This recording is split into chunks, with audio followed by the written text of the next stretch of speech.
आइए हम लोग आज महत्वपूर्ण क्वेश्चंस को जानेंगे। तो पहला क्वेश्चन से शुरुआत करते हैं जो एकदम बेसिक क्वेश्चन है, और बेसिक क्वेश्चंस में ही बच्चे फंस जाते हैं। क्या है? हड़प्पा सभ्यता की जानकारी का प्रमुख स्रोत क्या है? तो क्या है भाई? पुरातात्विक खुदाई। ठीक है, पुरातात्विक खुदाई। खुदाई में वो अवशेष मिले, उससे पता चला कार्बन डेटिंग के द्वारा C14 से कि भैया ये हड़प्पा सभ्यता है, इसका ये पीरियड था। और हड़प्पा दूसरा है, हड़प्पा सभ्यता की लिपि क्या थी भाई? हड़प्पा सभ्यता की लिपि भाव चित्रात्मक थी। भाव चित्रात्मक कहने से तात्पर्य है आकृतियों को देखकर, आकृतियों को देखकर घटनाओं को पता लगाना। घटनाओं का पता कैसे लगाना? आकृतियों को देखना, आकृतियों के हाव भाव से उस चीज का पता करना। तो लिपि कैसा था? तो भाव चित्रात्मक। अभी देवनागरी लिपि, तो उसमें क्या हम लोग ऐसे लिखते हैं, आकार कृतियों लिखे हम लोग, उसमें क्या है? तो आकृति जो बना होता था, घोड़ा, सिंह, मतलब जो भी बाघ, बैल, तो वो आकृति बना होता था, उसी का आधार पर उसको समझा जाता था। ठीक है, आइए अगला है, मोहनजोदड़ो के उत्खनन का श्रेय किसे जाता है? तो राखलदास बनर्जी को उन्होंने 1922 में खोजा। अब कहा जा आपसे, तो इसके निर्देशक कौन थे भाई? किसके निर्देशन में हुआ? किसके निर्देशन में हुआ? तो हड़प्पा और मोहनजोदड़ो दोनों जो है, सर जॉन मार्शल के निर्देशन में खोजा गया।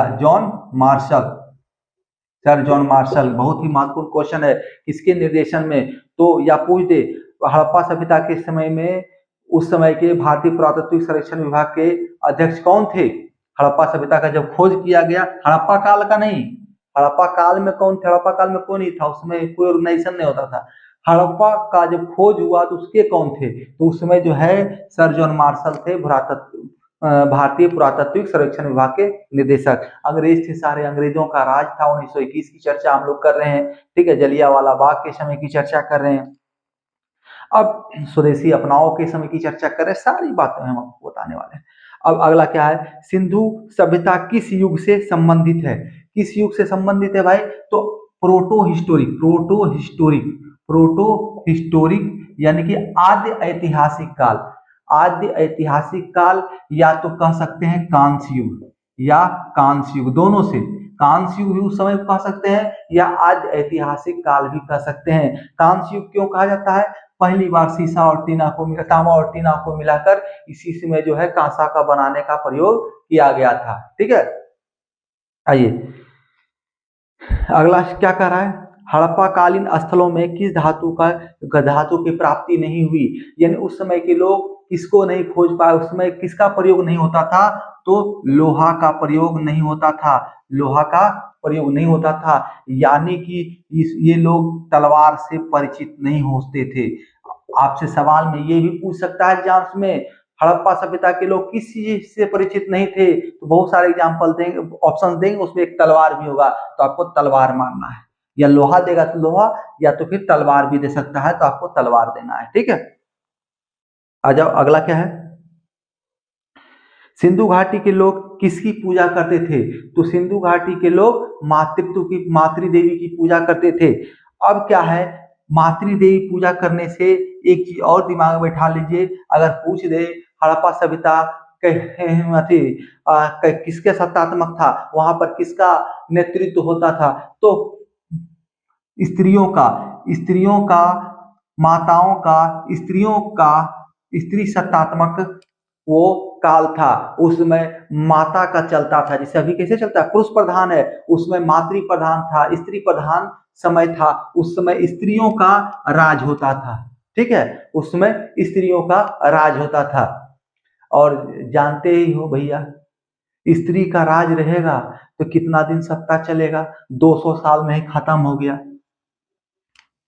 200 साल में खत्म हो गया। तो मिला जुला के चलना चाहिए, ऐसा नहीं कि वर्चस्व खत्म कर देना है। माता तो सर्वत्र पूजित है, लेकिन पूजने के लिए, ठीक है, सम्मान देना है। लेकिन सत्ता जो है पुरुष सत्तात्मक जो रहेगा वही ज्यादा दिन, पुरुष सत्तात्मक ज्यादा दिन तक राज करता है, जो कि अभी वैदिक सभ्यता है जो भी चलती आ रही है। ठीक है, हम लोग अभी वेद को मानते हैं ना जी, वेद पाठी ब्राह्मण होते हैं, तो मातृ सत्तात्मक था उसमें, उसमें स्त्रियों की ज्यादा चलती थी हड़प्पा सभ्यता में। आइए अब अगला क्या कह रहा है, धौलावीरा नामक पुरातात्विक स्थल कहाँ था? धौलावीरा नामक पुरातात्विक स्थल कहाँ था भाई? तो धौलावीरा नामक पुरातात्विक स्थल गुजरात में था। कहाँ पे? कच्छ जिला में। कहाँ पे भाई? तो कच्छ जिला, गुजरात के कच्छ जिला में धौलावीरा था। धौलावीरा से एक चीज और क्या आता है भाई, तो यहाँ नालियों का सुदृढ़ीकरण था। यहाँ नालियां जो है उन्नत किस्म की थी, उन्नत किस्म की नालियां थी। ठीक है, ये एक क्या हड़प्पा सभ्यता? तो नगरीकरण था, उन्नत नगरीय सभ्यता थी। ठीक है, अगला क्या भाई, शैल स्थापत्य के प्रमाण कहाँ प्रमाण मिले हैं? शैल स्थापत्य कला के प्रमाण कहाँ मिले हैं भाई? तो धौलावीरा में, धौलावीरा में ही शैल स्थापत्य के प्रमाण मिले हैं। धौलावीरा, शैल स्थापत्य के प्रमाण कहाँ मिले हैं? तो धौलावीरा में। वहीं पर उन्नत किस्म की नालियां भी थी। आइए अगला क्या कर रहा है, लघु हड़प्पा या लघु मोहनजोदड़ो किसे माना जाता था? लघु हड़प्पा तथा लघु मोहनजोदड़ो किसे माना जाता था भाई? तो लोथल को, लोथल को। तो ये कहाँ है? तो गुजरात में है। लोथल कहाँ है भाई? तो गुजरात में है। कोई दिक्कत नहीं होना चाहिए। हड़प्पा कालीन मुहरों का सर्वाधिक प्रचलित आकार कैसा था? हड़प्पा कालीन जो मुहर था उसका सर्वाधिक प्रचलित कैसा था भाई? तो चौकोर था। कैसा था? चौकोर। ठीक है, ऐसे वाला। ठीक है, चौकोर था। और सबसे बड़ी बात क्या थी इसमें, ये जो है शैल, मैक्सिमम सिक्के जो है शैल खड़ी के बने होते थे। और शैल खड़ी क्या होता है? तो गर्म पत्थर, शैल खड़ी गर्म पत्थर जिसका प्रयोग करते थे सिक्कों को बनाने, मुद्राओं का निर्माण में। ठीक है, सिक्कों ने कई मुद्राओं के निर्माण में, और मुद्राओं पर क्या है, तरह तरह के कलाकृतियां अंकित होते थे। ठीक है ना, कह सकते हैं वर्गाकार टाइप का था। मैक्सिमम जो है सिक्का वर्गाकार टाइप का होता था, ऐसा भी ऑप्शन में रह सकता है। देखिए, देवनागरी लिपि का प्राचीन रूप क्या है? देवनागरी लिपि जो भी हम लोग प्रयोग कर रहे हैं उसका प्राचीन रूप क्या है? तो ब्राह्मी लिपि। देवनागरी लिपि का प्राचीन रूप क्या है? ब्राह्मी लिपि। क्या है भाई? तो ब्राह्मी लिपि। कोई दिक्कत नहीं होना चाहिए। अगला, सिंधु घाटी सभ्यता का समकालीन सभ्यता कौन सी सभ्यता थी?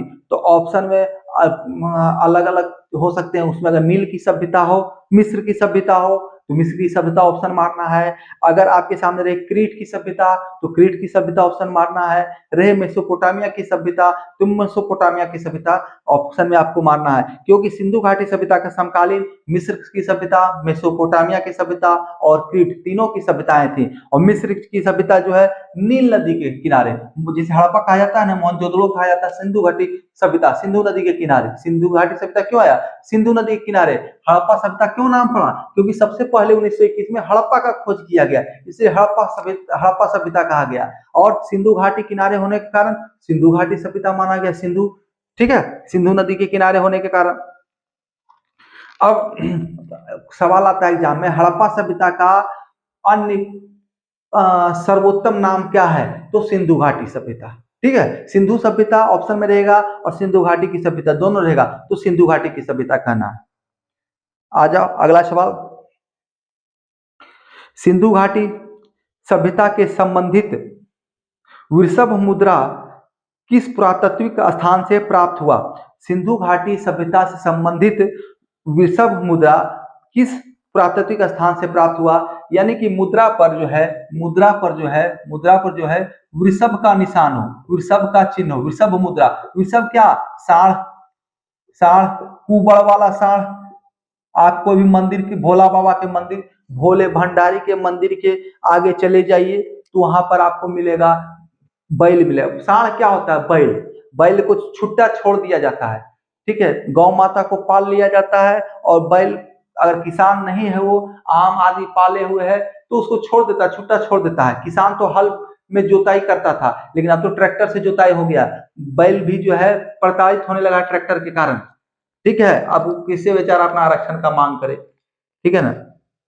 तो अब जो है वही बैल जब छोड़ दिया जाता था, रहते रहते उसका कुबड़ निकल जाता था और वही कहलाता था कुबड़ वाला सांड। ठीक है, तो भाई कुबड़ वाला सांड जो है कहाँ पाया जाता था मुद्रा, तो मोहनजोदड़ो में। सर्वाधिक मोहनजोदड़ो में जो मुद्रा पाया जाता था वो कुबड़ वाला सांड का रहता था, यानी वृषभ का रहता था।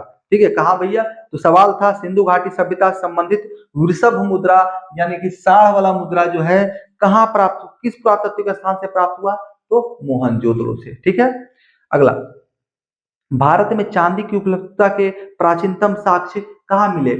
आजकल लोग कहेगा साइंटिस्ट हो गया है, साइंटिस्ट है, साइंस ने जमीन के अंदर से खोज निकाला यहाँ चांदी। अरे भैया, आज से बहुत सा हजारों साल पहले जो है साइंटिस्ट हुआ करते थे। अभी तो टुटपुंजिया है, पुल बनाता है टूट जाता है, लेकिन सब बनाता था कुछ नहीं होता था। ठीक है, चांदी वो पहले खोज लिया था, हड़प्पा सभ्यता में ही चांदी का खोज हो गया था। कब हो गया था, तो हड़प्पा सभ्यता में ही चांदी का खोज हो गया था। इसको थोड़ा सा दर्शाने का प्रयास किया गया है।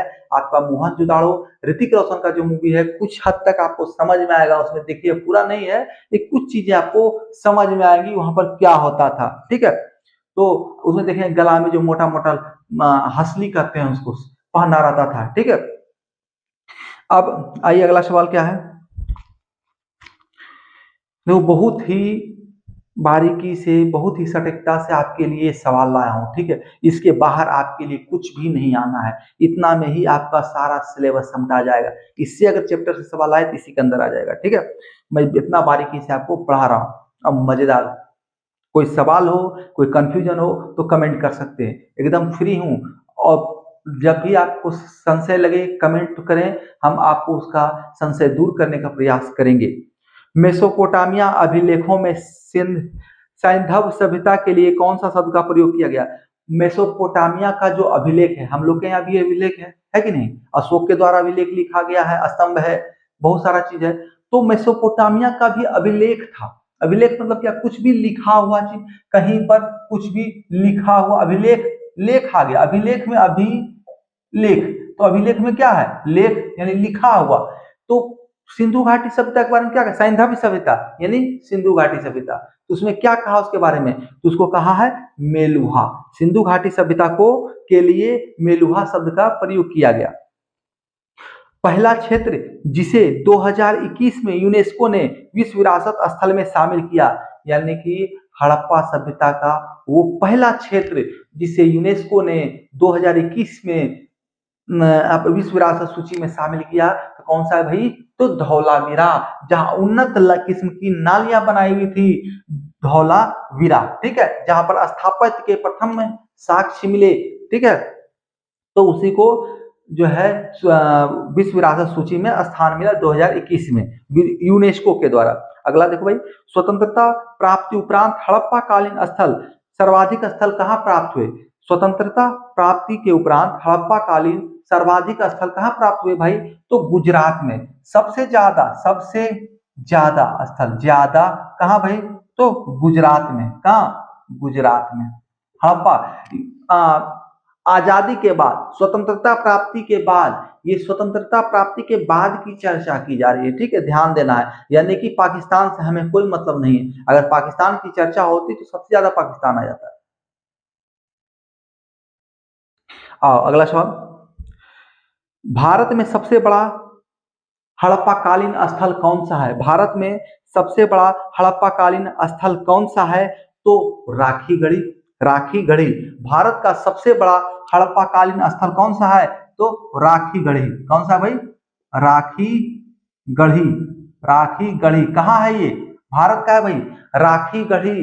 तो हरियाणा के हिसार जिला में, हरियाणा के हिसार जिला में है। इसका खोज किसने किया, तो सूरजभान ने, सूरजभान ने। ठीक है, सर्वेक्षण विभाग में कुछ पोस्टधारी होंगे, वही उन्होंने ही खोज किया। ठीक है, कब किया भाई, तो 1963, उतना महत्वपूर्ण नहीं है। 1963 ईस्वी में, ना सूरजभान जी महत्वपूर्ण है, ना 1963 ईस्वी महत्वपूर्ण है। सबसे महत्वपूर्ण है, भारत में सबसे बड़ा हड़प्पा कालीन स्थल कौन सा है, तो राखी गढ़ी कहाँ है? हिसार में है, हरियाणा में है। लेकिन ये भी ध्यान रख लें, अगर ध्यान रख सके, सूरजभान और 1963 ईस्वी। अब देखो यही एक सवाल आता है, हड़प्पा कालीन सबसे बड़ा स्थल कौन सा है? तो क्या है भाई? मोहनजोदड़ो। हड़प्पा कालीन सबसे बड़ा स्थल मोहनजोदड़ो। क्या है यहाँ? यहाँ क्या है? तो सबसे बड़ा अन्नागार है, सबसे बड़ा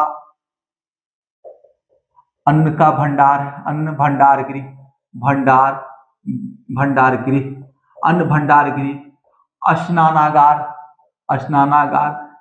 ठीक है, यहाँ पर हर एक घर में आपको कुआं मिलेगा, हर एक घर में मोहनजोदड़ो में आपका क्या मिलेगा? कुआं। क्या? कुआं। इसलिए कहा गया है यहाँ पर सभी सभी घर में जो है स्नानागार होते थे मोहनजोदड़ो में। ठीक है, स्नानागार की चर्चा हो तो मोहनजोदड़ो, विशाल अन्नागार की चर्चा हो मोहनजोदड़ो। ठीक है, आगे आइए। सबसे बड़ा स्थल की चर्चा हो मोहनजोदड़ो, लेकिन ये कहां पर है? वर्तमान में पाकिस्तान में है। ठीक है, आजादी के पहले तो सब भारत ही था, लेकिन वर्तमान में भारत में जो है सबसे बड़ा स्थल कौन है? तो राखी गढ़ी। अब अगला देखो क्या कह रहा है।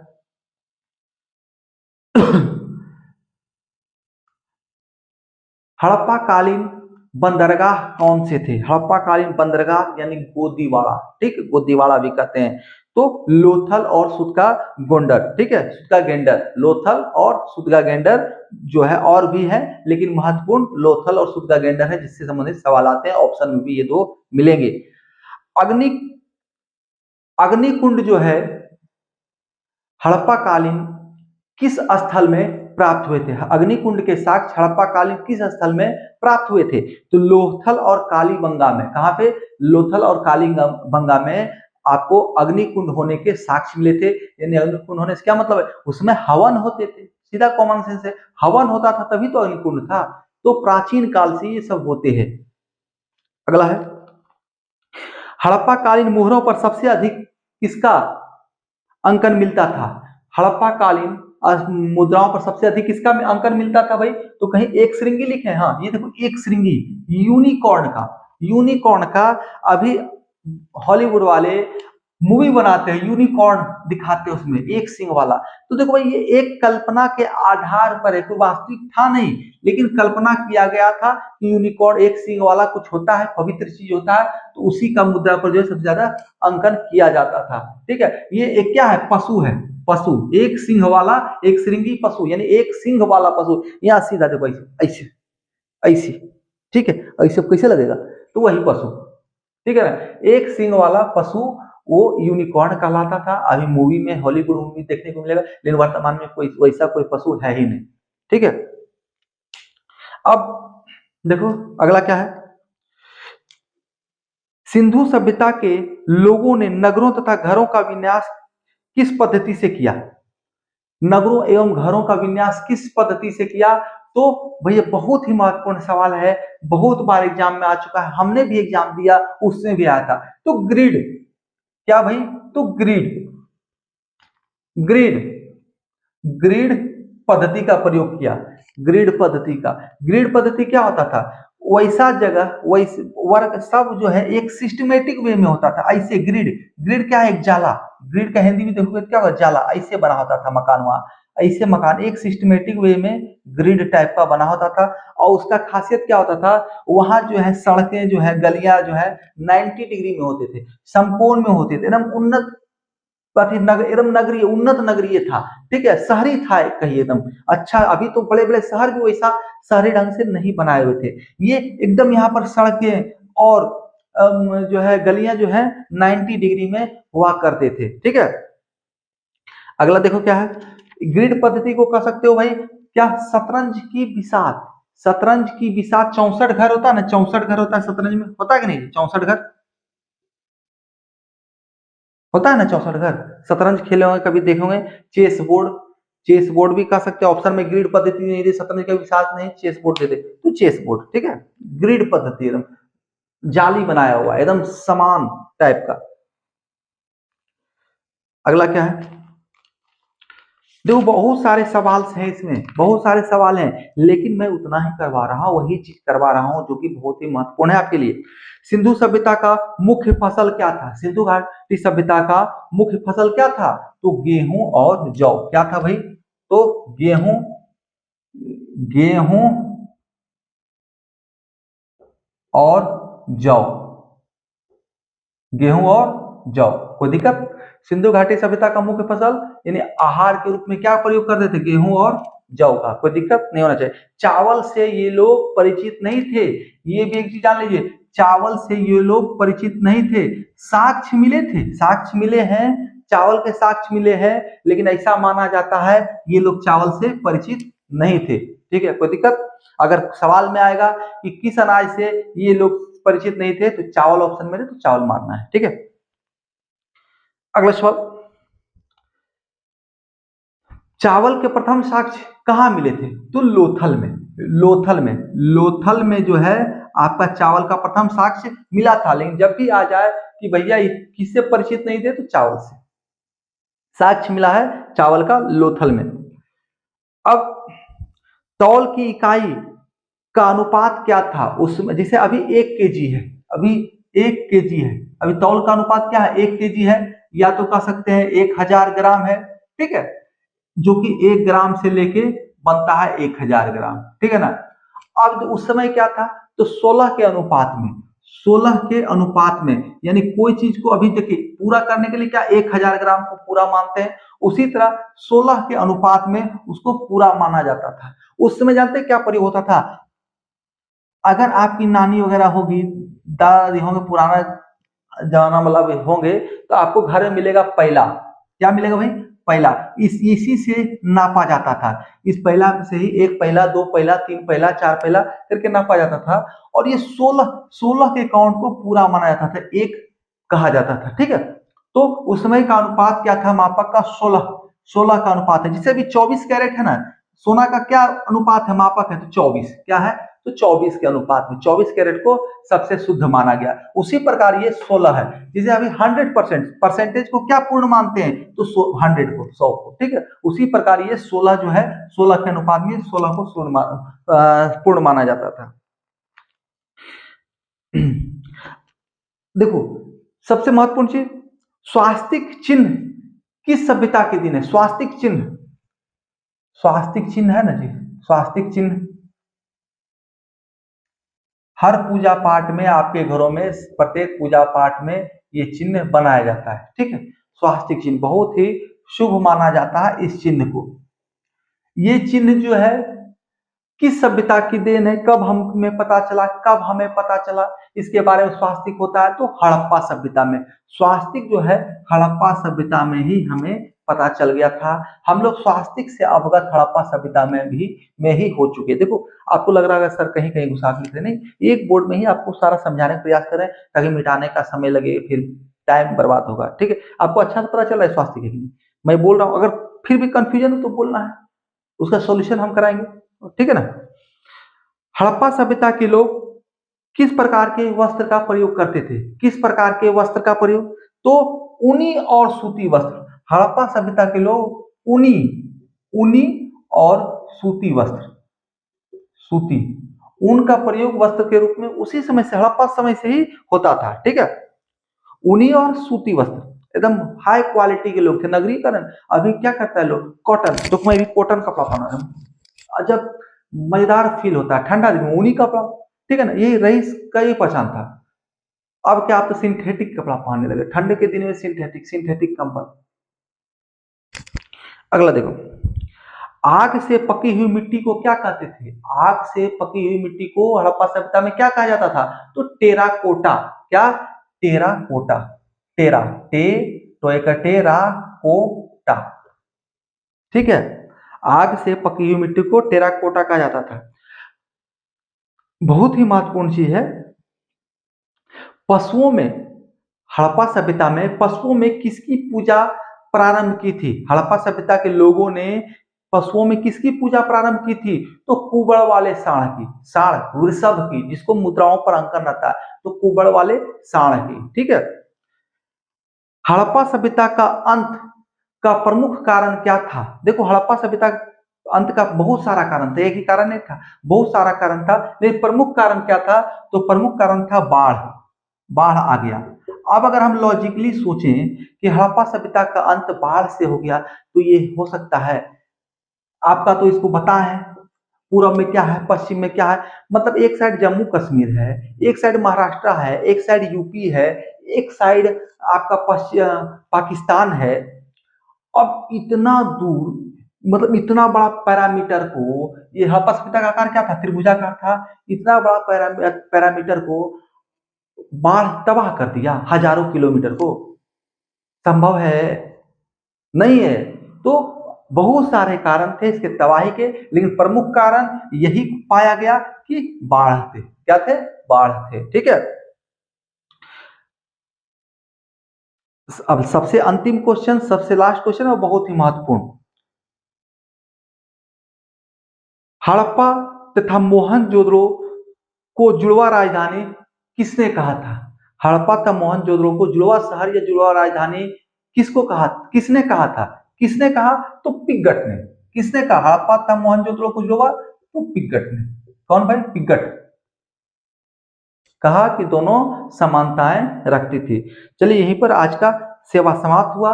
अगले दिन जो है इसी में मिलेंगे हड़प्पा सभ्यता में बहुत महत्वपूर्ण चीज, जो आपका हड़प्पा सभ्यता के अंदर जो प्रमुख स्थल हैं उसके खोजकर्ता कौन थे और वो किस नदी के किनारे है। ये सवाल आता है, हड़प्पा किस नदी के किनारे है? तो रावी नदी। मोहनजोदड़ो किस नदी के किनारे है? तो सिंधु नदी। ये सारे सवाल आते हैं आपके सामने एग्जाम्स में। ठीक है, तो इसको देखना बहुत जरूरी है। और यहाँ पर क्या पाया गया? लिपस्टिक हड़प्पा सभ्यता में किस स्थान से पाया गया? ठीक है, बिल्ली का पीछा करते कुत्ते का निशान ईंटों पर कहाँ मिला? पंचतंत्र वाला लोमड़ी कहाँ पर था? ठीक है, तो ये सारी चीजें तो बहुत, एक क्लास और है, महत्वपूर्ण है, जिसमें ये सारी चीजें आपको देखने को मिलेगी। हमारे साथ बने रहे। ठीक है, और कोई कंफ्यूजन हो तो कमेंट करें और लाइक शेयर सब्सक्राइब करना ना भूलें। धन्यवाद।